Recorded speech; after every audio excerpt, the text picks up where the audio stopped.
Chapter 19. This is a book. Do you know what art is? It's a thing that people do for joy. And most people do it after they've done the work that keeps them clothed and fed. For Sexually Frank, I wrote Too Long Didn't Read, The Making of Sexually Frank, a 6,600-word blog entry that now serves as Chapter 2 of this book. When writing this piece, I skipped the details of the production itself, assuming that it had been documented well enough in blogs and supplemental material. A number of the folks who reviewed the film also read the blog, and considered it inspirational and a worthy enhancement to the movie. The only negative feedback they had was that it didn't keep going, because it stopped somewhat abruptly before the production took place. But it acted as a nice instructional wrapped in a narrative, which led to my Discount Film School podcast, where I talk to filmmakers from all areas of my life. One of my goals for 2014 was to write a Discount Film School book, in which I write a thorough narrative/instructional companion to all Red Cow movie-making experiences. When I received the acceptance letter from the Buffalo Niagara Festival, they asked for some follow-up information, as all festivals do. Normally, they ask for your Facebook page, the trailer, the IMDb page, a short synopsis, etc. This festival also asked something like, "Are there any other written materials you'd like us to see or promote?"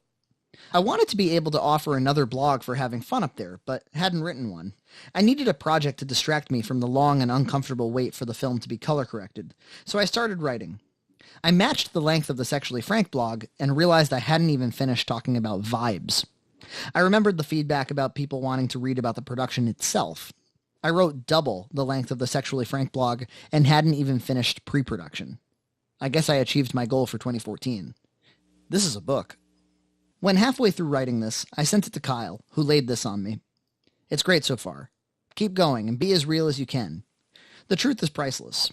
I have feedback, of course, but none of it is really relevant until you feel good about a first draft.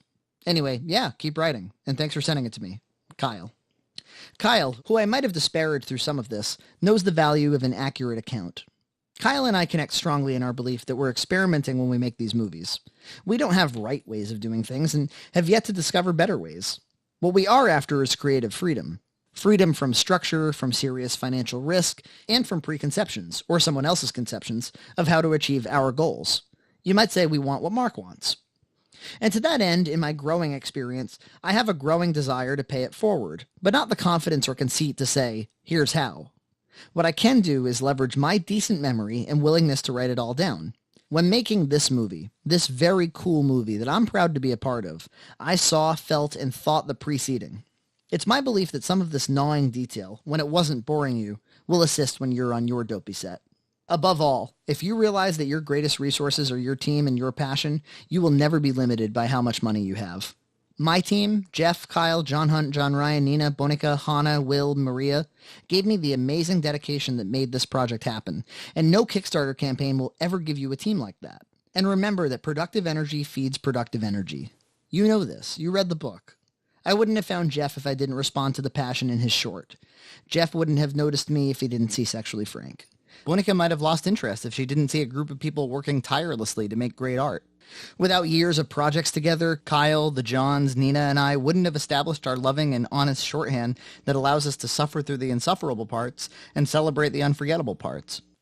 Great or awful, it's important to me that you make your art, be it music, a movie, or an accidental book like this one.